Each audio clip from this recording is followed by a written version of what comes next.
Good evening everybody. Unacademy studio प्रभाव में आपका स्वागत है। आइए हम बात करने जा रहे हैं हमारे स्पेस टेक्नोलॉजी की श्रृंखला में चौथी क्लास की। मैं आपकी एक बार फिर मदद कर देता हूं कि हमने जो लास्ट क्लास देखी थी उस लास्ट क्लास में हमने शुरुआत की थी। जो लास्ट क्लास थी उसमें हमने जो जियो स्टेशनरी सैटेलाइट थे या जो भी भू स्थिर कक्षा के उपग्रह थे उनके नाम और उनके अनुप्रयोगों का जिक्र किया था। अब हम जो चर्चा करने जा रहे हैं वो है पोलर सैटेलाइट की, क्योंकि भारत के जितने भी उपग्रह हैं वो दो ही कक्षा में हैं, लियो और जियो में। या तो भूमध्य या फिर भू स्थिर कक्षा है वो, या फिर वह ध्रुवीय कक्षा है। तो आज हमारा जो टॉपिक होगा वह होगा ध्रुवीय कक्षा के उपग्रह और उनके अनुप्रयोग। जितने भी ध्रुवीय कक्षा के उपग्रह और उनके अनुप्रयोग होंगे हम उनकी चर्चा करेंगे। और उसके बाद फिर हम आज देखेंगे सैटेलाइट लॉन्चिंग व्हीकल जो होते हैं उनका क्या इतिहास रहा है और किस तरीके से पीएसएलवी, जीएसएलवी और आरएसएलवी के बारे में चर्चाएं की जा सकती हैं। सभी को गुड इवनिंग जो हमारे साथ जुड़ चुके हैं, सभी को गुड इवनिंग। शॉर्ट में उन लोगों की हम मदद कर दें जिन्हें अनअकैडमी प्लस सब्सक्रिप्शन लेने में कोई भी कठिनाई हो रही है और वो लेना चाह रहे हैं। अनअकैडमी प्रभाव पर आप देख सकते हैं डेली क्लासेस चल रही हैं, अलग अलग एजुकेटर्स की डेमो क्लासेस आप देख सकते हैं। जिन्हें भी जानना है कि कैसी क्लासेस होती हैं, वैसे इस समय 7 डेज का फ्री ऑफर है आपके पास, तो आप हमारी क्लासेस को भी बहुत सारे लोग देख रहे होंगे। अनअकैडमी प्लस पर इस समय 70 या मैं कहूं कि अब 80 से ज्यादा एजुकेटर्स हो चुके हैं जो लगातार हर मंथ में आपको नए नए कोर्स वहां पर मिलेंगे। हर मंथ में लगभग 20 से ज्यादा कोर्स आ रहे हैं। तो आप देख सकते हैं कि एक कंप्लीट टीम जो पीटी मेंस इंटरव्यू के लिए आपको तैयार कर रही है। इकोलॉजी और एनवायरनमेंट की क्लासेस अब हमारी स्टार्ट होगी 13 सितंबर से। और प्लीज इसे इग्नोर मत करिएगा, इसलिए मत करिएगा क्योंकि छोटा सा सिलेबस है पर बहुत सारे सवाल इससे कई बार पूछे गए हैं। इस समय जो सबसे बड़ा ऑप्शन आपके पास है 7 डेज का पूरा फ्री ट्रायल है। आप 7 डेज देख सकते हैं कि कैसे अनअकैडमी प्लस पर पढ़ाया जाता है। सब्सक्रिप्शन अगर आप लेते हैं 1 ईयर वाला, 12 मंथ वाला, तो वो सब्सक्रिप्शन केवल और केवल 35,000 का है। लेकिन अगर आप MK लाइव यूज करते हैं तो ये सब्सक्रिप्शन आपको मिल जाएगा 31,500 रुपीज में। 2 साल का सब्सक्रिप्शन 56,000 का है। MK लाइव अगर आप यूज करते हैं तो 50,400 रुपीज में। मैं रिपीट कर दूं कि ये जो सब्सक्रिप्शन आप लेने वाले इसमें आपकी सारी क्लासेस होगी। एनसीईआरटी के लिए भी यही फीस है। सीसेट अगर आप करेंगे तो भी इसी में होने वाला है। ऑप्शनल भी इसी में आपका रेडी होगा। आपके पूरे जीएस, एथिक्स, ऐसे सारे पेपर इसी में स्टार्ट होंगे। हम इसमें geography, economics, general science, science tech, ecology, environment, CSAT और सोशल इशू लेंगे इस साल। नेक्स्ट ईयर में हमारा प्लान है कि पॉलिटी और हिस्ट्री पर भी हम बातचीत करेंगे। सब्सक्रिप्शन कैसे लिया जा सकता है? तो बहुत सिंपल है। आप यूपीएससी सिविल सर्विस एग्जाम को सेलेक्ट करिए, गेट सब्सक्रिप्शन पर आ जाइए, कंटिन्यू कर दीजिए और रिफर कोड यूज करने के बाद अप्लाई कर दीजिए। अप्लाई करने के बाद आपको 10% ऑफ होगा और 31,500 प्रोसीड टू पेमेंट में जाने पर सब्सक्रिप्शन जैसी हो जाता है तो कोई यूजर आईडी और पासवर्ड नहीं मिलेगा। आपको अपना मेल आईडी जो आपने शुरुआत में यूज किया था वही डालकर अपनी मर्जी से उसको अरेंज करना है कि आप किन किन एजुकेटर्स को फॉलो करना चाह रहे हैं, कौन कौन सी क्लासेस, तो सारा कुछ आपके पास होता है। टाइम की बड़ी फ्रीडम है आपके पास कि आप अपने सिलेबस को कभी भी कितने भी समय में पूरा कर सकते हैं। आप चाहे तो इस सिलेबस को 6 महीने में पूरा कर दें, आप चाहे तो इस सिलेबस को 1.5 साल में पूरा कर सकते हैं। आइए शुरुआत करते हैं आज की क्लासेस की। हमारी जो ज्योग्राफी और इकोनॉमिक्स की क्लासेस नहीं आ रही हैं, नवीन हम करेंगे उसे मे भी जनवरी और फरवरी में उसी क्लासेस को करेंगे।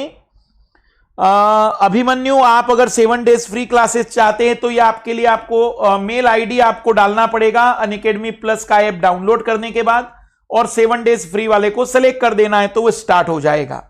आइए शुरुआत कर रहे हैं आज के क्लासेस की। हमने सिलेबस में क्या क्या खत्म कर दिया है? तो हमने सिलेबस में खत्म कर दिया था इतिहास, हमने सिलेबस में खत्म कर दी थी संस्थाएं, हमने सिलेबस में कंप्लीट कर दिया था विभिन्न प्रकार की कक्षाएं, हमने सिलेबस में कंप्लीट कर दिया था भूस्थिर कक्षा के उपग्रह, भूस्थिर कक्षा के उपग्रह और उनके अनुप्रयोग। आज हम स्टार्ट करने जा रहे हैं ध्रुवीय कक्षा के उपग्रह, ध्रुवीय कक्षा के उपग्रह और उनके अनुप्रयोग। आज हमारा सिलेबस है पोलर ऑर्बिट। पोलर ऑर्बिट में कौन से सैटेलाइट है और पोलर ऑर्बिट में जो सैटेलाइट है उनके अनुप्रयोग क्या हैं, हम उस पर फोकस कर रहे हैं। तो अगर हम बात करें पोलर सैटेलाइट ध्रुवीय कक्षा, तो समझाएंगे पहले परिभाषा के रूप में कि ऐसी कोई भी कक्षा जिसकी पृथ्वी की सतह से ऊंचाई 400 किलोमीटर से 2000 किलोमीटर तक होती है, यह पृथ्वी की निम्न कक्षा लो अर्थ ऑर्बिट कहलाती है। इसी को ध्रुवीय कक्षा भी कहते हैं क्योंकि यहां पर परिक्रमण करने वाले उपग्रह उत्तरी ध्रुव से दक्षिणी ध्रुव की ओर गति करते हैं। यहां पर मिलने वाली कक्षाओं को सूर्य तुल्यकारी कक्षा भी कहा जाता है। सामान्यतः इन कक्षाओं में उपस्थित होने वाले उपग्रह ऐसे उपग्रह होते हैं जिनमें विशिष्ट प्रकार के कैमरे लगे होते हैं जो अवरक्त प्रकाश या फिर सूक्ष्म तरंगों पर आधारित प्रकाश का उपयोग करके फोटोग्राफ या छवियों को लेते हैं। सामान्यतः इस कक्षा के उपग्रह प्रकाश के परावर्तन, अपवर्तन, अवशोषण, प्रकीर्णन, प्रकाश से जुड़ी हुई घटनाओं के आधार पर परिणामों को प्राप्त करते हैं। इन उपग्रहों का परिक्रमण काल 90 मिनट से 180 मिनट का होता है। यह परिभाषा के रूप में हवाबाजी आपको करनी थी। आइए संक्षिप्त में समझते हैं, जो हमने पीछे लिखा है उसे भी पढ़कर दिखा देते हैं। यह पृथ्वी के धरातल से 2000 किलोमीटर ऊंचाई की कक्षा होती है, लेकिन भारत के अधिकांश उपग्रह लगभग 850 किलोमीटर की ऊंचाई पर मिलते हैं। इन उपग्रहों का मुख्य कार्य सुदूर संवेदन है। सुदूर संवेदन, सुदूर संवेदन का मतलब हुआ दूर से ही इन चीजों को जानना, समझना। सुदूर संवेदन इनका सबसे बड़ा काम होता है। दूर से ही यह चीजों को हम कहेंगे कि आइडेंटिफाई करेंगे, उन चीजों का मेजरमेंट करेंगे। तो सुदूर संवेदन है जिसके लिए वह प्रकाश का परावर्तन, अपवर्तन, अवशोषण और प्रकीर्णन की घटनाओं का उपयोग करते हैं। इन उपग्रहों के मुख्य रूप से उच्च विभेदन क्षमता वाले कैमरे लगे होते हैं। मैं रिपीट कर रहा हूं, आप लोगों को अगर हमारी बात याद आती हो तो जो भूस्थिर कक्षा के उपग्रह थे उन उपग्रहों में ट्रांसपोंडर्स बहुत महत्वपूर्ण होते हैं। वैसे ही इस कक्षा के उपग्रहों में उच्च विभेदन क्षमता वाले कैमरे सबसे महत्वपूर्ण होते हैं। इनमें उच्च विभेदन क्षमता वाले कैमरे लगे होते हैं जहां हम कह सकते हैं कि सबसे ज्यादा वो इंपॉर्टेंट रहेंगे। तो उच्च विभेदन क्षमता वाले कैमरे लगे होते हैं। पहले भारत के उपग्रहों में इंफ्रारेड कैमरों का उपयोग किया जाता था, जबकि वर्तमान में माइक्रोवेव कैमरे उपयोग में लिए जाते हैं जो खराब मौसम में भी बेहतर चित्र प्रस्तुत कर सकते हैं। वास्तव में इंफ्रारेड की प्रॉब्लम यह है कि जब बादलों का मौसम हो जाता है तो बादलों के मौसम के द्वारा या बादलों के द्वारा इनका अवशोषण हो जाता है, इसलिए कई बार अच्छे परिणाम नहीं मिल पाते थे। लेकिन अब माइक्रोवेव कैमरे का भी, सूक्ष्म तरंगों वाले प्रकाश का उपयोग करने वाले कैमरों का भी उपयोग इसमें किया जा रहा है, जो खराब मौसम में भी बेहतर चित्र प्रस्तुत कर सकते हैं। इस पॉइंट पर भी हमें ध्यान देना है। तो आपको यह आइडिया लग गया कि इनकी परिभाषा में क्या लिखा जा सकता है। अब हम ये देखना चाह रहे हैं कि भारत के इसमें कौन से उपग्रह है। भारत ने अभी तक इन उपग्रहों में अगर हम बात करें तो एक छोटी सी बात और याद रखिएगा, इन उपग्रहों से प्राप्त आंकड़ों को NRSC, national remote sensing space centre, Hyderabad के द्वारा विश्लेषित किया जाता है और इन चित्रों को भुवन नामक वेब पोर्टल पर उपलब्ध कराया जाता है। हमारी क्लास के बाद भुवन नाम से गूगल सर्च करना और भुवन नाम की वेब पोर्टल पर जाना, वहां तुम्हें अलग अलग फोटोग्राफ मिलेंगे जो इन सैटेलाइटों के द्वारा लिए जाते हैं। भारतीय नागरिकों के लिए भी फोटोग्राफ अवेलेबल होते हैं ताकि आप वहां से पृथ्वी कैसे दिखती है, भारत कैसा दिखता है, उस फोटोग्राफ को भी दिखाया जाता है। तो भुवन नामक वेब पोर्टल पर उपलब्ध कराए जाते हैं। साथ ही अन्य देशों के फोटोग्राफ अंतरराष्ट्रीय बाजारों में विक्रय के लिए उपलब्ध कराए जाते हैं, जिससे इसरो को विदेशी मुद्रा की प्राप्ति होती है। क्योंकि ये जो सैटेलाइट है यह नॉर्थ टू साउथ इस तरीके से घूम रहे हैं, तो ये भारत ही नहीं कई अन्य देशों के संसाधनों का आकलन भी करते हैं, कई अन्य देशों में संसाधनों की खोज भी कर लेते हैं। तो इंटरनेशनल मार्केट में इन फोटोग्राफ को बेचकर इसरो कमाई भी करता है, इसरो कमाई भी करता है। तो हम कह सकते हैं इस कक्षा के उपग्रहों से भारत को एक प्रकार से विदेशी धन का भी अर्जन हो रहा है। इन कक्षा के उपग्रहों का मुख्य कार्य सुदूर संवेदन है। सुदूर संवेदन का मतलब इसमें लगे हुए उच्च क्षमता के कैमरे सतह पर होने वाली हर बात, सतह पर होने वाले परिवर्तनों को मापते हैं। अब सवाल है कि इसमें कौन से उपग्रह भारत के द्वारा भेजे गए हैं। तो हम इसमें कह सकते हैं कि भारत में इस कक्षा में IRS, जितने भी IRS श्रेणी के उपग्रह हैं, फिर IRS 1A, IRS 1A, IRS का मतलब इंडियन रिमोट सेंसिंग सैटेलाइट, तो IRS 1A, या हम कह सकते हैं कि ओशनोसेट, ओशनोसेट, कार्टोसेट, कार्टोसेट भारत और फ्रांस की सहायता से उष्णकटिबंधीय क्षेत्र में बादलों के निर्माण की प्रक्रिया का अध्ययन करने के लिए मेगाट्रॉपिक्स, मेगाट्रॉपिक्स नामक एक जो उपग्रह है वो भी इस कक्षा में है। साथ ही रिसोर्स सेट, रिसोर्स सेट संसाधनों के अध्ययन के लिए, और पिछले साल हायासिस और एमी सेट इसमें भेजे गए हैं, हायासिस और एमी सेट इसमें भेजे गए हैं। मैं रिपीट कर रहा हूं, इस कक्षा में जो उपग्रह मिलेंगे वो IRS हैं या ओशनोसेट हैं, या ओशनोसेट हैं समुद्रों का अध्ययन करने के लिए, कार्टोसेट है मैपिंग करने में मदद करते हैं। ये कार्टोसेट जहां मैप बनाना है, नगरों का मैप बनाना है, गांवों का मैप बनाना है।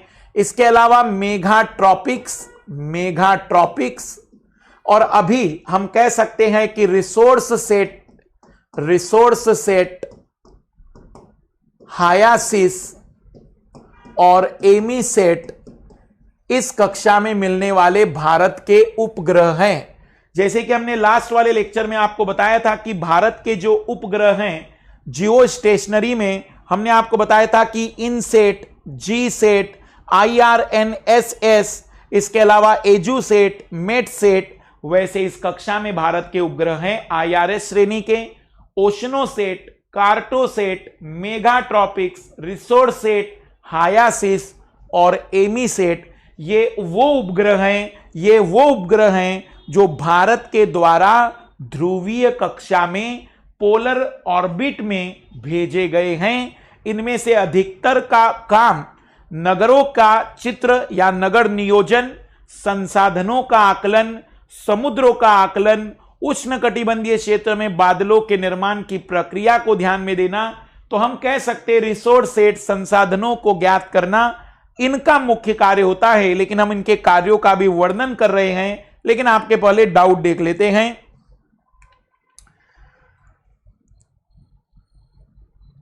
सबसे पहला है ध्रुवीय कक्षा में लियो प्रकार के उपग्रह, भारत के अधिकांश उपग्रह इसी कक्षा में स्थित हैं। बिल्कुल बिल्कुल बढ़िया रामजी सिंह। सूक्ष्म तरंगों पर माइक्रोवेव ज्यादा बेटर क्वालिटी के लिए, माइक्रोवेव ज्यादा बेटर क्वालिटी के लिए कार्टोसेट देश को पहला मैपिंग सैटेलाइट है।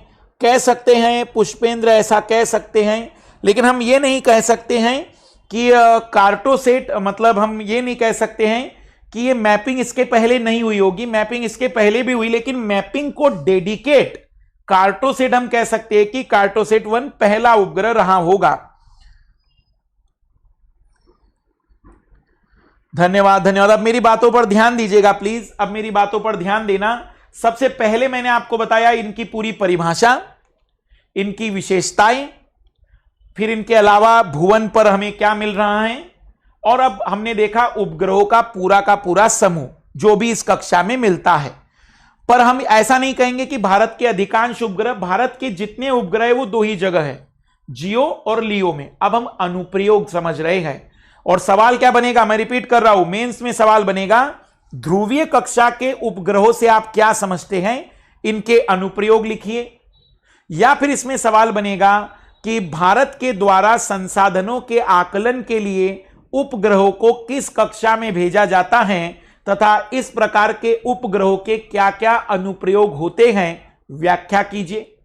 या इसमें सवाल सामान्य बन सकता है कि भारत के द्वारा प्रक्षेपित किए गए निम्न पृथ्वी की कक्षा में उपग्रहों का संक्षिप्त विवरण दीजिए तथा उनके कार्यों को स्पष्ट कीजिए। तो मेंस में कई सवाल बन सकते हैं, बट एक ही जगह पर सारे आंसर अवेलेबल कर रहे हैं। तो अनुप्रयोग में सबसे पहला अनुप्रयोग है कृषि क्षेत्र में। कृषि क्षेत्र में इनका पहला अनुप्रयोग समझना जरा प्लीज। जैसे आप कई बार सोचते होंगे या कई बार सुनते होंगे कि भारत सरकार ने रबी की फसल अभी आई नहीं, लेकिन उसके पहले ही बता दिया कि इस बार भारत में इतना रबी का उत्पादन होगा। खरीफ की फसल अभी आई नहीं, केवल बोई गई है, लेकिन सरकार ने अनुमान लगा दिया कि इतना उत्पादन होगा। तो सरकार ये अनुमान कैसे लगाती होगी? यही उपग्रहों की मदद से सरकार अनुमान लगाती होगी। कैसे? मान लो एक फोटोग्राफ खींचा और इनका सुपर कंप्यूटर बता देगा कि उस फोटोग्राफ में जो फसल है उसमें गेहूं के पौधा है या कोई और है। अब मान लो इतने एरिया में उन्हें गेहूं मिला और एक अनुमान के तहत उन्हें पता है कि एक हेक्टेयर में मान लेते हैं कि 12 क्विंटल गेहूं का पैदावार होता है। तो उनका सुपर कंप्यूटर बता देगा कि इस समय ये इतना एरिया लग रहा है कि गेहूं का है, तो 12 का मल्टीप्लाई करके हम बता देंगे कि इस साल गेहूं का उत्पादन इतना होगा। तो कृषि क्षेत्र में जितना भी घोषणाएं की जाती हैं अग्रिम उत्पादन की, वो सारी की सारी जो घोषणाएं हैं वो केवल इन उपग्रहों के परिणाम होते हैं। तो कृषि क्षेत्र में भारत सरकार जो अग्रिम उत्पादन बताती है वो इन्हीं का परिणाम है। दूसरा, कृषि क्षेत्र में जो आपने मैप पढ़ा होगा कि यहां लाल मिट्टी मिलती है या काली मिट्टी मिलती है या यह पीली और ऐसी मिट्टी मिलती है, तो क्या कभी ऐसा कहीं बाउंड्री बनी हुई है? यह कैसे पता चला कि यहां से काली मिट्टी खत्म हो गई और अब लाल शुरू हो गई? इन्हीं उपग्रहों के द्वारा। इन्हीं के द्वारा हमें पता चलता है कि कहां पर कौन सी गुणवत्ता वाली मिट्टी होगी। इन्हीं के चित्रों के द्वारा हमें पता चलता है कि कहां पर किस प्रकार की कृषि हो सकती है। तो जो मृदा का चित्र हम बनाते हैं वो कहीं ना कहीं इन्हीं उपग्रहों के परिणाम होते हैं। तो कृषि क्षेत्र में यह भूमि का प्रबंधन करने में मदद कर सकता है। कृषि क्षेत्र में यह अग्रिम उत्पादन बताने में मदद करता है। कृषि क्षेत्र में मृदा की क्वालिटी, मृदा के प्रकारों को बताने में मदद करता है। और कृषि क्षेत्र में पानी, जल संसाधनों के प्रबंधन में भी मदद कर सकता है और बता सकता है कि यदि किसी क्षेत्र में पानी की कमी हो जाए तो उस कृषि क्षेत्र में पानी और कहां से प्राप्त किया जा सकता है, क्योंकि इसकी निगाह है सभी चीजों पर। तो अगर हम बात करें तो इसका कृषि क्षेत्र में बहुत सारा अनुप्रयोग है। कृषि क्षेत्र में इसका बहुत सारा अनुप्रयोग है। साथ ही साथ हम कह सकते हैं कि मरुस्थलीकरण को भी यह रोक सकता है। देखना कैसे? हम जानते हैं कि भारत में जो भारत का पश्चिमी वाला क्षेत्र है यह मरुस्थल से या मरुस्थलीकरण से प्रभावित है। अब हमें यह बताना है कि मरुस्थलीकरण कहां तेज हो रहा है। तो हमारे पास जो उपग्रह हैं ये उपग्रह 1988 से 1988 से हमने भेजे हैं, तो हमारे पास 1988 के भी तो फोटोग्राफ होंगे। अब मान लो 1988 का एक फोटोग्राफ मुझे मिला जिसमें मुझे पता चला कि इस एरिया में मरुस्थल था, और आज 2019 का नया फोटोग्राफ जब खींचा गया तो मुझे पता चला कि यहां पर इस तरीके से अब इतना पूरा एरिया एक तरीके से मैंने कहा कि अब मरुस्थलीकरण का हो गया। तो मैं ये कहूंगा कि ऊपरी वाले हिस्से में मरुस्थलीकरण की दर ज्यादा है, इसलिए सरकार योजना बनाएगी कि उस क्षेत्र में मरुस्थलीकरण को रोकने के लिए क्या कदम उठाए जा सकते हैं। तो कृषि क्षेत्र में यह कृषि योग्य भूमि को बचाए रख सकता है, यह मरुस्थलीकरण को रोक सकता है। फिर निर्वनीकरण, कहां पर पेड़ पौधे कट रहे हैं, कहां पर क्षेत्रफल कम हो गया वनों का, इसका भी आकलन बड़े आसानी से कर सकता है। तो जितने भी हम कह सकते हैं कि कृषि क्षेत्र से जुड़ी हुई आवश्यकताएं हैं, जितनी भी कृषि क्षेत्र से जुड़ी हुई महत्वपूर्ण बातें हैं, हम इन्हीं के द्वारा आकलित करके बता सकते हैं कि कहां पर कार्य योजना की आवश्यकता होगी। तो यह पहला अनुप्रयोग है जो कृषि क्षेत्र में माना जा सकता है। तो भूमि के निर्धारण में, मिट्टी की विशेषताओं के निर्धारण में, फसल के पूर्वानुमान में, साथ ही साथ मरुस्थलीकरण को रोकने में और जल का बेहतर प्रबंधन करने में कृषि क्षेत्र में इन उपग्रहों का हम उपयोग कर सकते हैं। सारे नाम याद रखिएगा। फिर दूसरा है प्राकृतिक संसाधनों का आकलन। प्राकृतिक संसाधनों का आकलन, जैसे हमारे पास कितने प्रतिशत क्षेत्रफल पर वन है। जैसे वन रिपोर्ट आती होगी, हमने कहा अरुणाचल में इतने प्रतिशत क्षेत्रफल में वन है, मध्य प्रदेश में इतने प्रतिशत क्षेत्रफल में वन है। तो कभी तुमने देखा क्या कोई मेजरमेंट करने के लिए स्केल लेकर आ गया है? ये उपग्रहों के परिणाम होते हैं और उसी के आंकड़ों से हमें पता चलता है कि वन संसाधनों में बढ़ोतरी हुई, कमी हुई, किस क्षेत्र में बढ़े, किस क्षेत्र में कम हो गए, सघन वन है या कैसे वन है। दूसरा, जल संसाधन भारत के पास कितना है, जल संसाधनों का मापन भी यही करता है। तीसरा, इसके अलावा यह प्राकृतिक संसाधनों में मान लो कि कहीं पर तांबे की खदान है, कहीं पर यूरेनियम की खदान है, क्योंकि इनके कैमरे लगातार इन भूमियों से आने वाले परावर्तन, अपवर्तन, प्रकीर्णन और अवशोषण के आधार पर परिणाम प्राप्त करते रहते हैं। इसलिए प्राकृतिक संसाधन या प्राकृतिक खनिज पदार्थ इनकी भी खोज करते हैं। या हम कह सकते हैं कि कई बार पेट्रोलियम और कोयले की खदानों को खोजने में भी मदद करते हैं, क्योंकि पेट्रोलियम और कोयले की खदानों से जिस भी प्रकार की किरणें या जिस भी प्रकार की तरंगे होती होगी, शायद वो बताती होगी कि यहां पर इसके सोर्स हो सकते हैं या नहीं। तो वन संसाधनों के आकलन में, जल संसाधनों के आकलन में, प्राकृतिक खनिजों की खोज में, पेट्रोलियम और कोयले जैसे संसाधनों की खोज में इनका काफी ज्यादा उपयोग किया जाता है।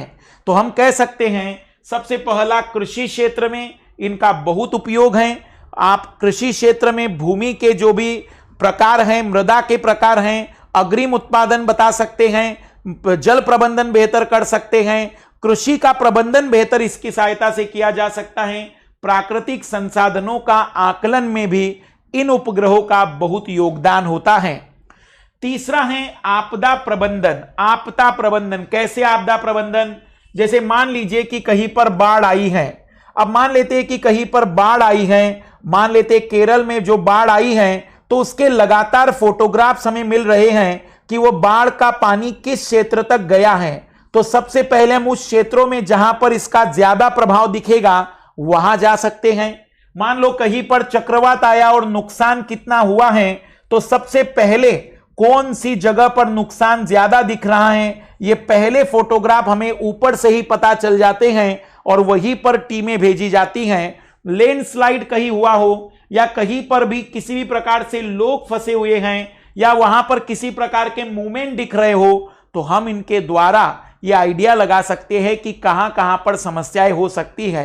कई हेलीकॉप्टर दुर्घटनाग्रस्त हो गया है, तो ऐसी सिचुएशन में वो हेलीकॉप्टर एग्जैक्टली कहां पर होगा, इसे अगर हम जमीन से ढूंढने जाएंगे तो शायद बड़े मुश्किल से मिले, लेकिन इन उपग्रहों का उपयोग करके हम उसे आसानी से खोज सकते हैं।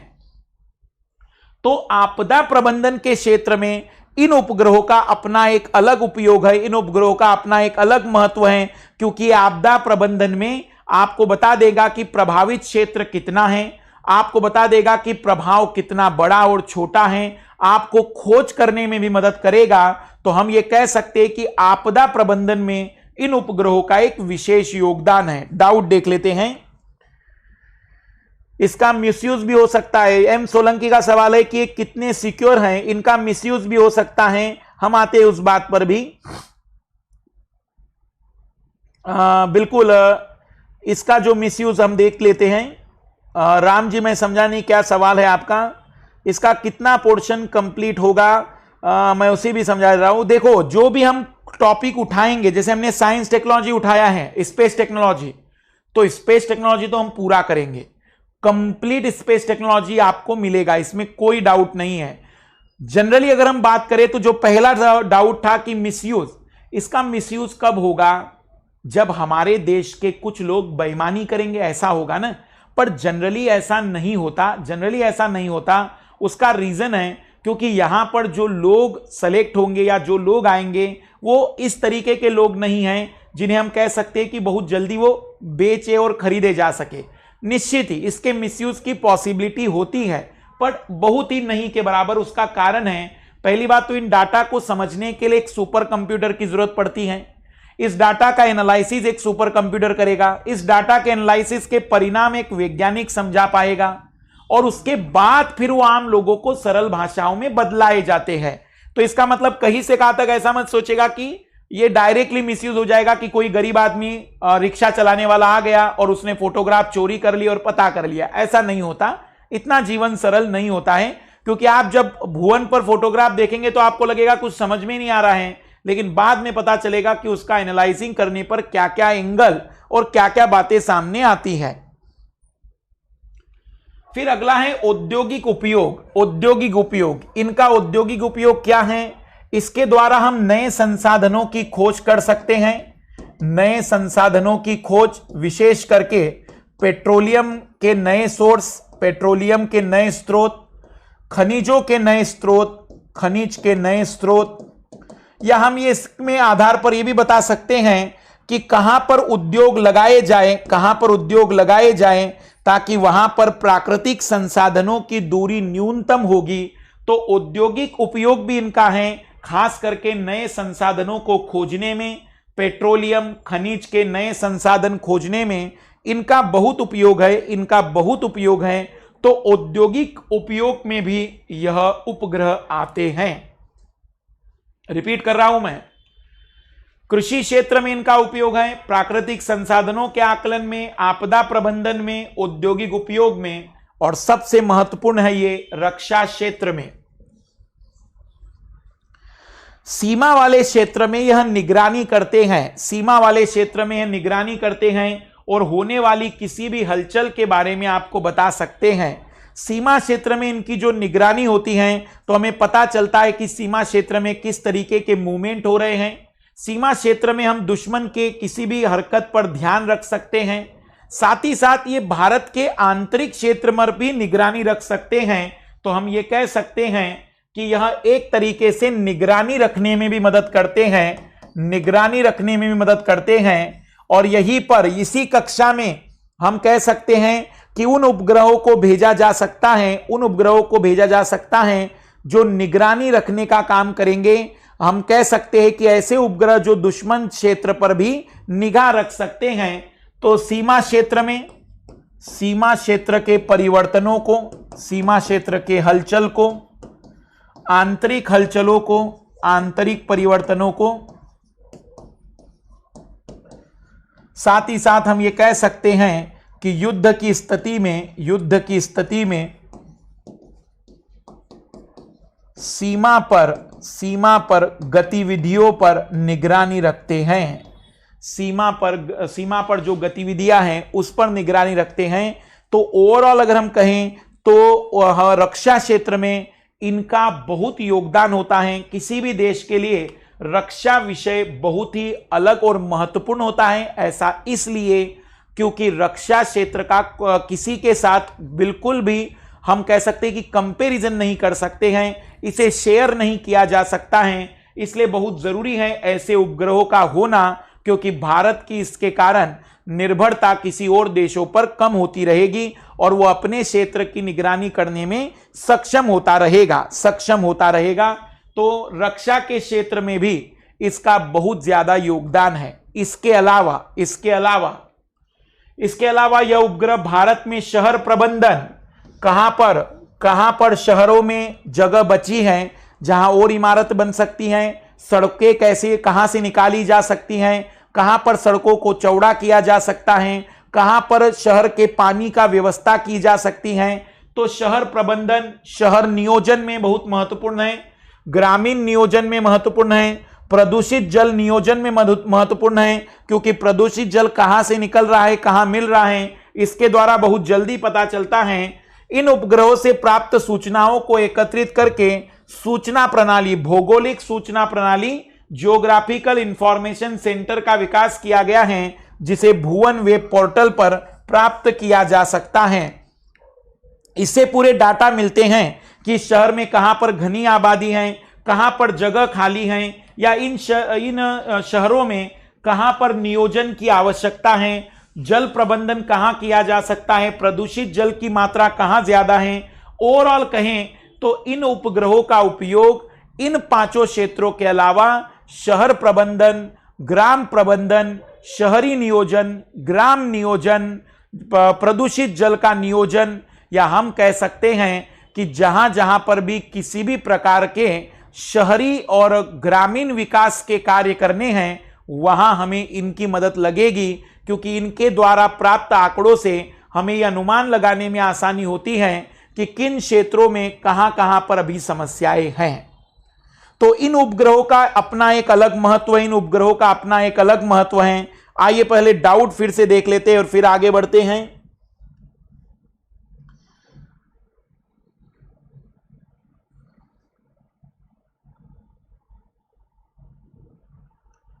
और फिर सवाल है कि यूपीएससी मेंस के क्वेश्चन भी बताएंगे। बिल्कुल, टॉपिक तो होने दो संतोष अभी।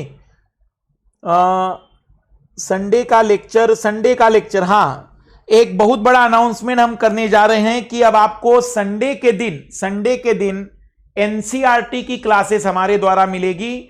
संडे के दिन अब एनसीईआरटी की क्लासेस हम स्टार्ट करेंगे, और इस संडे हम सोच रहे हैं क्लास 6 के ज्योग्राफी की क्लास 6 की जो नई एनसीईआरटी है उसे कंप्लीट कवर करके देंगे।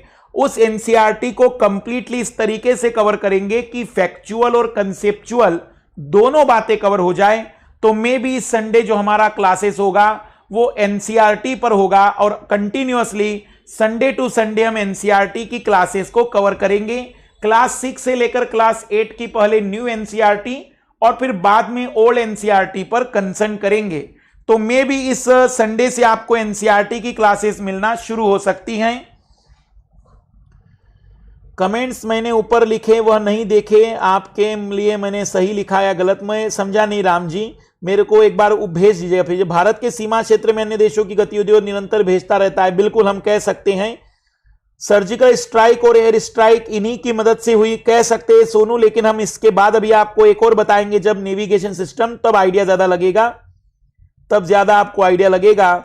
इंटरनल और एक्सटर्नल सिक्योरिटी में काम आते हैं ये सैटेलाइट, बिल्कुल हम कह सकते हैं। इसमें संडे को लेक्चर होगा, जो जैसे कि अभी हमने बताया कि एनसीईआरटी की क्लासेस हो सकती हैं। न्यूक्लियर बम से जो वेव निकलती हैं वो सैटेलाइट से जानी जा सकती है। बिल्कुल बिल्कुल, न्यूक्लियर बम से जो वेव निकलेगी वो भी जानी जा सकती हैं। एनसीईआरटी की क्लासेस हो सकती है। संडे के दिन आप एनसीईआरटी की क्लासेस स्टार्ट करेंगे। नोट्स लाइव रहते हैं, बनाते चलने के बाद में बनाए। बिल्कुल, हाँ, कह सकते हैं कि नोट्स बहुत ज्यादा इंपॉर्टेंट है, बहुत ज्यादा इंपॉर्टेंट है इसमें। आइए अब हम देख रहे हैं इसी में प्रक्षेपण यान तकनीक। अब हम चर्चा करने जा रहे हैं प्रक्षेपण यान तकनीक पर। अब हम फोकस करने जा रहे हैं प्रक्षेपण यान तकनीक, लॉन्चिंग व्हीकल, प्रक्षेपण यान तकनीक, launching vehicle technology, launching vehicle technology, प्रक्षेपण यान तकनीक। पहले कहानी के रूप में समझते चलिएगा। सबसे पहले तो यह शब्द समझ लेते हैं, लॉन्चिंग व्हीकल क्या है। लॉन्चिंग व्हीकल का मतलब है ये एक तरीके का रॉकेट होता है, ये एक तरीके का रॉकेट होता है जिसमें बड़ी मात्रा में ईंधन भरा होता है, जिसमें बड़ी मात्रा में ईंधन भरा होता है। ये कमरे हैं ईंधन के, और ऊपर यहां पर सैटेलाइट रखा होता है, ऊपर यहां पर सैटेलाइट रखा होता है। तो हम ये कह सकते हैं कि लॉन्चिंग व्हीकल प्रक्षेपण यान का मतलब एक तरीके का रॉकेट। प्रक्षेपण यान का मतलब एक तरीके से ऐसी युक्ति जो उपग्रहों को लेकर जाती हैं। इन्हीं प्रक्षेपण यान की टेक्नोलॉजी भारत में विकसित जब नहीं थी तो इसी कारण से हमें कभी फ्रेंच गुयाना जाना पड़ता था, कभी नासा के पास जाना पड़ता था, कभी कजाकिस्तान जाना पड़ता था। तो ये जो टेक्नोलॉजी है इसकी जरूरत है उपग्रहों को किसी कक्षा में लेकर जाना। उपग्रह बनाना एक अलग घटना है और उपग्रहों को ले जाने वाली युक्ति बनाना एक अलग घटना है। तो अब हमने उपग्रह बनाना सीख लिए, हमने उपग्रह बनाने के बाद उनका कैसे कंट्रोल किया जाता है वो सीख लिया, लेकिन उपग्रहों को ले जाने वाली जो युक्ति है उसे बनाने में और उसको विकसित करने में भारत को समय लगा। और इसी कारण से भारत की निर्भरता कभी फ्रेंच गुयाना पर, कभी कजाकिस्तान के सेंटर पर, कभी हम कह सकते हैं कि नासा के फ्लोरिडा वाले सेंटर पर बनी रही। पर धीमे धीमे हम इसमें बड़े तेजी से आगे बढ़े और आज हम इस क्षेत्र में भी इतने मजबूत खड़े हैं कि बहुत ही न्यूनतम कीमत पर हम वो सेवाएं दे सकते हैं जो बाकी कोई देश नहीं दे सकता है। आइए शुरुआत करते हैं इन लॉन्चिंग व्हीकलों के बारे में, किस प्रकार से ये हुआ।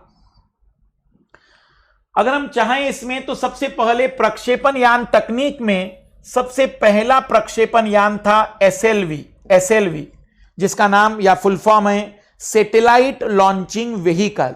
ये 1980 के दशक या 1980 के समय की बात है, जब भारतीय वैज्ञानिक अभी नए नए उपग्रह बनाना सीखे थे और उपग्रह बनाने के साथ भारत ने अपना पहला प्रक्षेपण यान बनाया सैटेलाइट लॉन्चिंग व्हीकल। बहुत ही बेसिक था, 40 किलोग्राम तक का सैटेलाइट, 40 किलोग्राम तक के वेट के सैटेलाइट को लियो की कक्षा में भेज सकता था। तो हम कह सकते हैं कि शुरुआती है, लेकिन कहीं ना कहीं शुरुआत तो होनी चाहिए थी। तो बहुत ही कम वेट के उपग्रह को हम लेकर जा सकते थे, लेकिन इसी को आगे हमने कन्वर्ट किया और बनाया advance satellite launching vehicle ASLV। Advance क्या था, इसमें 150 किलोग्राम तक के सैटेलाइट को लियो की कक्षा में लेकर जा सकता था और 150 किलोग्राम के उपग्रह को लियो की कक्षा में ले जा सकता था और रास्ता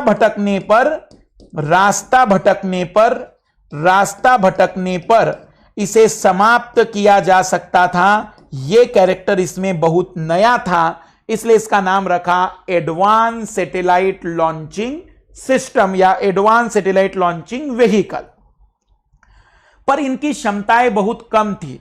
धीमे धीमे भारतीय वैज्ञानिक और आगे बढ़ते चले गए और इसी श्रृंखला में हमने फिर डेवलपमेंट किया PSLV, polar satellite launching vehicle. अब क्या मेरे लाल लालियों को यह शब्द समझ में आ गया है? पोलर नाम क्यों रखा होगा? पोलर क्योंकि इसका जो मुख्य उद्देश्य था, हम यह चाहते थे कि भारत इतना तो मजबूत हो जाए कि लियो की कक्षा में कितना भी उपग्रह भारी हो हम लेकर जा सके। तो पोलर लॉन्चिंग व्हीकल जो था या पोलर सैटेलाइट लॉन्चिंग जो व्हीकल PSLV है, क्या दिमाग में अब आपको समझ में आ रहा है कि इसका नाम PSLV क्यों रखा था? ध्रुवीय कक्षा के लिए, ध्रुवीय कक्षा में उपग्रहों को भेजने के लिए। वैसे ये काफी अच्छा उपग्रह लॉन्चिंग व्हीकल है। ये लगभग 1600 किलोग्राम तक के उपग्रह को लियो की कक्षा में और अगर आप उपग्रह का वेट कम कर दीजिए तो लगभग 1100 किलोग्राम तक के उपग्रह को यह जियो की कक्षा में भी ले जाने की ताकत रखता है। एक जमाने में हमने इसी PSLV से चंद्रयान 1 भेजा था, एक जमाने में इसी PSLV से हमने मंगलयान तक भेजा है, क्योंकि यह हमारी स्वदेशी तकनीक से निर्मित एक ऐसा प्रक्षेपण यान है जिसकी सटीकता विश्व के किसी भी प्रक्षेपण यान में सबसे टॉप पर है। इसके द्वारा असफल होने की संभावना बहुत न्यूनतम होती है। तो इसका अपना एक यूनिक कैरेक्टर है, हम डिटेल में हर एक को पढ़ेंगे। अभी आपके सामने मैं वैसे एक श्रृंखला रख रहा हूं ताकि एक इमेज बनती चली जाए कि पहले SLV आया, फिर ASLV आया, फिर PSLV आया। PSLV की ताकत जो इस समय PSLV सबसे बेटर है, उसका नाम रखा है PSLV XL, एक्स्ट्रा लार्ज। तो PSLV XL 1600 किलोग्राम तक के उपग्रह को लियो की कक्षा में, जबकि अगर वेट कम कर दो तो ऊंचाई पर भी लेकर जा सकता है। क्योंकि इसके पास जो ईंधन होता है वो शायद इतनी ही ताकत वाला होगा। वेट और कम कर दो तो चंद्रमा पर भी जा सकता है, वेट और कम कर दो तो मंगल पर भी ये ले जा सकता है। तो हम एक सिंपल सी बात अगर कहें तो PSLV ज्यादा से ज्यादा इतने किलोग्राम तक के उपग्रह को ले जा सकता था। पर भारतीय वैज्ञानिकों ने सर्वाधिक सफलता तब प्राप्त की जब उन्होंने GSLV बनाया। GSLV geosynchronous satellite launching vehicle या जियोसिंक्रोनस लॉन्चिंग व्हीकल। अगर हम बात करें तो GSLV जियोसिंक्रोनस या जियो स्टेशनरी सैटेलाइट लॉन्चिंग व्हीकल, जियो स्टेशनरी सैटेलाइट लॉन्चिंग व्हीकल। जियो स्टेशनरी याद रखना, जियो सिंक्रोनस की जगह जियो स्टेशनरी शब्द याद रखना। जियो stationery satellite launching vehicle GSLV। GSLV के 3 वर्जन है हमारे पास, मार्क 1, मार्क 2 और मार्क 3। इसमें मार्क 1 जो है उसमें जो क्रायोजेनिक इंजन, अभी हम पढ़ेंगे कि क्रायोजेनिक इंजन क्या होता है, अभी हम गरीब लोग बस समझ रहे हैं। इसमें क्रायोजेनिक इंजन रूस का था, यह स्वदेशी क्रायोजेनिक इंजन से निर्मित था, स्वदेशी क्रायोजेनिक इंजन से निर्मित था। और यह मार्क 3 जो है, जिसे हम M के थर्ड भी कह सकते हैं, इसकी खासियत है कि यह 4000 किलोग्राम के सैटेलाइट को जियो में ले जाने की क्षमता विकसित कर गया। यहां तक कि 10,000 किलोग्राम के सैटेलाइट को लियो की कक्षा में भी यह ले जा सकता है, क्योंकि अगर वेट बढ़ा दोगे तो हाइट कम होगी, वेट कम कर दोगे तो हाइट ज्यादा होगी। 4000 किलोग्राम मतलब 4 टन तक के उपग्रहों को ये जो GSLV है ये लेकर जा सकता है। मार्क 3 अभी तक का सबसे शक्तिशाली लॉन्चिंग व्हीकल जो भारत का है वो GSLV मार्क 3 है। मार्क 1 में रूसी क्रायोजेनिक इंजन है, अभी हम इसे डिटेल में पढ़ेंगे, हम एक एक को पढ़ेंगे पर एक कहानी के रूप में अभी इसे समझिएगा। फिर मार्क 2 पहला GSLV जो स्वदेशी क्रायोजेनिक इंजन से बना है। मार्क 3 अभी तक का सबसे ज्यादा विकसित है। और याद रखना यूपीएससी ने 2017 में मेंस में सवाल पूछा था कि भारत ने अभी तक इतने अभियान चलाए लेकिन मानव सहित अभियान क्यों नहीं चलाया। उस समय एक सवाल था, वास्तव में उस समय प्रोग्राम शुरू होने वाला था। अगर एक सिंपल सी बात करें तो याद रखना था उसमें सबसे पहला बैरियर हमारे पास एक ऐसा प्रक्षेपण यान होना चाहिए था जो न्यूनतम 4 टन का वजन ले जाने की ताकत रखेगा, तब जाकर मानव को लिया जा सकता था। और इसका विकास ही 2016-17 में हुआ मार्क 3 का। और इसी कारण से भारत ने अभी तक मानवों को नहीं भेजने का सोचा था, लेकिन अब गगनयान में इसलिए सोचा क्योंकि हमारे पास यह क्षमता विकसित हो गई। ऐसे कई अवरोध थे जो नहीं थे और इस कारण से मानव को हम भेज नहीं सके थे, लेकिन अब हम मानव को भेज सकते हैं क्योंकि हमने धीमे धीमे वो सब कुछ विकसित किया है। हम पढ़ेंगे क्रायोजेनिक इंजन से लेकर, मैं जानता हूं बहुत गंदे गंदे सवाल तुम्हारे दिमाग में होंगे जिसकी कोई आवश्यकता नहीं है, लेकिन फिर भी अंदर जाने में कुछ लोगों को मजा लगता है, उनको लगता है कि यूपीएससी को साइड में रखकर एक बार आनंद ले ही ले। तो क्रायोजेनिक इंजन हम पढ़ेंगे, समझेंगे, लेकिन अभी हम गरीब लोग इस बात पर ध्यान देंगे कि एक कहानी चल रही है। SLV, ASLV, PSLV, GSLV। अब हमारा टारगेट है RSLV। RSLV या RLV, reusable satellite launching vehicle या रीयूजेबल लॉन्चिंग व्हीकल, RSLV। और इस RSLV के लिए जरूरी है, यदि आप चंद्रमा पर मानव भेजना चाहते हैं, यदि आपका उद्देश्य है चंद्रमा पर मानव को भेजना, तो इसके बगैर असंभव है, क्योंकि वही उपग्रह हैं, वही लॉन्चिंग व्हीकल है जो चंद्रमा पर लेकर जाएगा और उसी में बैठकर वापिस आओगे।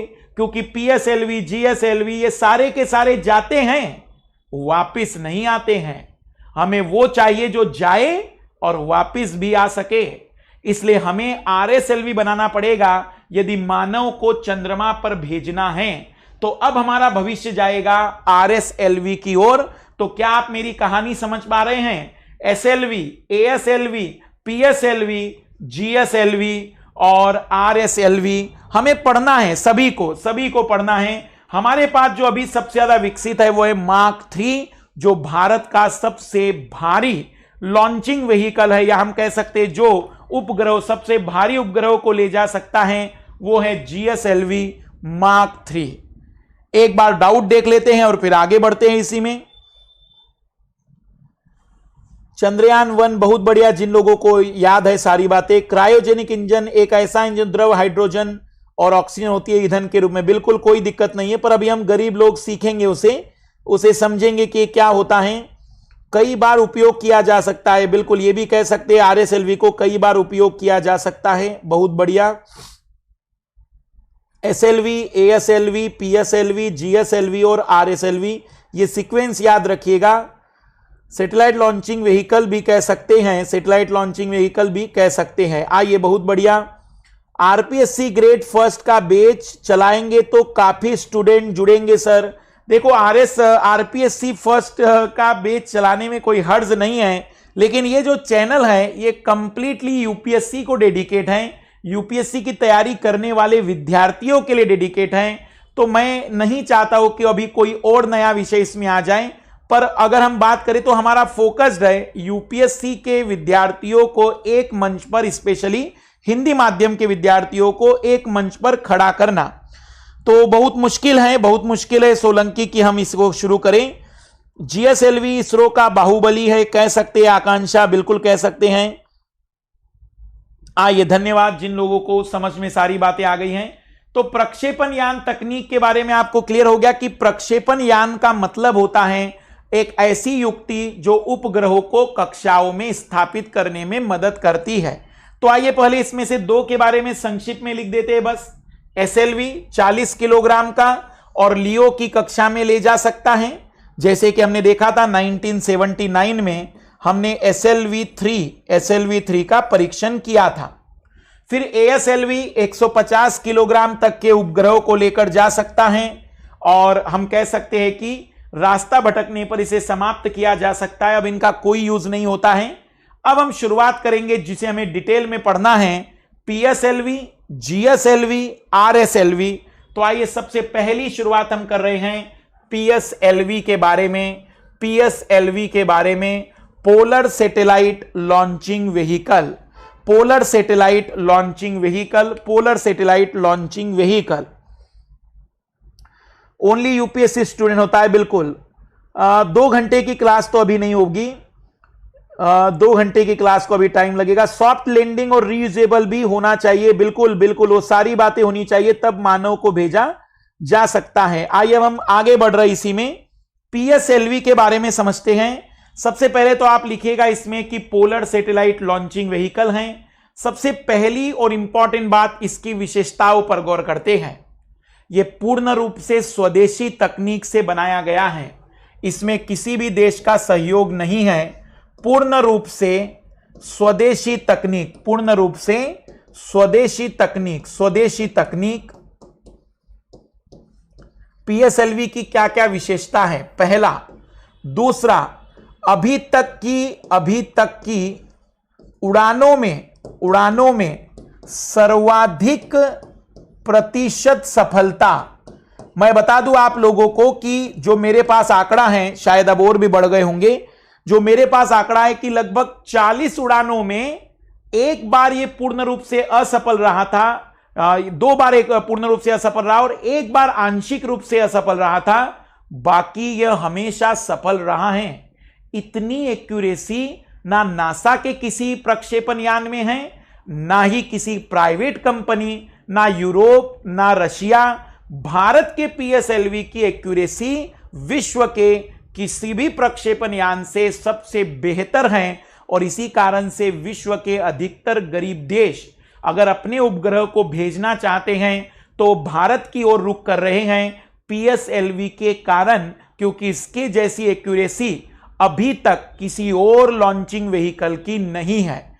तो स्वदेशी तकनीक से निर्मित है, सर्वाधिक प्रतिशत सफलता है और भारत के नजर से ही नहीं, वैश्विक नजर से देखा जाए तो न्यूनतम खर्च वाली तकनीक है, न्यूनतम खर्च वाली तकनीक है, क्योंकि कोई क्रायोजेनिक इंजन नहीं, एक सामान्य से ईंधन के आधार पर यह उपग्रहों को प्रक्षेपित कर सकता है। तो न्यूनतम खर्च वाली तकनीक होने के कारण इसके द्वारा हम विदेशी मुद्राओं का अर्जन कर रहे हैं, विदेशी मुद्रा का अर्जन कर रहे हैं। इसी ने भारत की छवि बनाई, इसी ने चंद्रयान 1 को सफल बनाया, इसी ने मंगलयान को भी सफल बनाया और इसी ने भारत के उन सभी जगह पर सफलता के झंडे गाड़ दिए जहां के लिए अभी तक कई देश संभव नहीं सोच नहीं पा रहे थे। तो हम कह सकते हैं कि इसने अंतरिक्ष के क्षेत्र में भारत को एक नए आयाम, एक नए दृष्टिकोण के रूप में दिखाने का प्रयास किया है। इसी के कारण चंद्रयान 1 और मंगलयान 1 सफल हो पाए हैं। तो इसकी विशेषताओं में 4 विशेषता याद होनी चाहिए: स्वदेशी तकनीक, सर्वाधिक सटीकता, न्यूनतम खर्च और चंद्रयान 1 और मंगलयान 1 जैसे कार्यक्रम इसी की देन रहे हैं। अब हम इसमें शुरुआत करेंगे इसकी संरचना, इसकी विशेषताएं। तो नेक्स्ट क्लास में हम देखेंगे पीएसएलवी की संरचना और विशेषताएं। अब हमने इसमें थोड़ा सा चेंजेस ये किया है कि हर सैटरडे की जो हमारी क्लास होगी वो क्वेश्चनों की होगी। तो कुछ समय भले आधे घंटे की क्लास हो, लेकिन कुछ ऑब्जेक्टिव और कुछ सब्जेक्टिव क्वेश्चनों पर हम डिस्कशन करेंगे कि आपने वहां क्या आंसर चुनने चाहिए थे। तो छोटा सा ही भले हमारा टारगेट होगा, लेकिन एक सिंपल सी बात अगर हम कहें तो सैटरडे की जो हमारी हमेशा क्लास होगी वो क्वेश्चनों पर होगी। और स्पेस टेक्नोलॉजी में मैं दावा कर रहा हूं कि इससे बियॉन्ड कुछ मत पढ़ना, करंट अफेयर के लिए जरूर तैयार रहिएगा। बाकी जब मैं मिशन पढ़ाऊंगा तो चंद्रयान 2 के बारे में सारी बारीकियों को समझेंगे। हम सीधा इसरो की वेबसाइट से सारा डाटा लेंगे जो वो समझाना चाह रहे होंगे। तो नेक्स्ट क्लास में हम देखेंगे इसके आगे की बातचीत। सभी को best of luck, good night.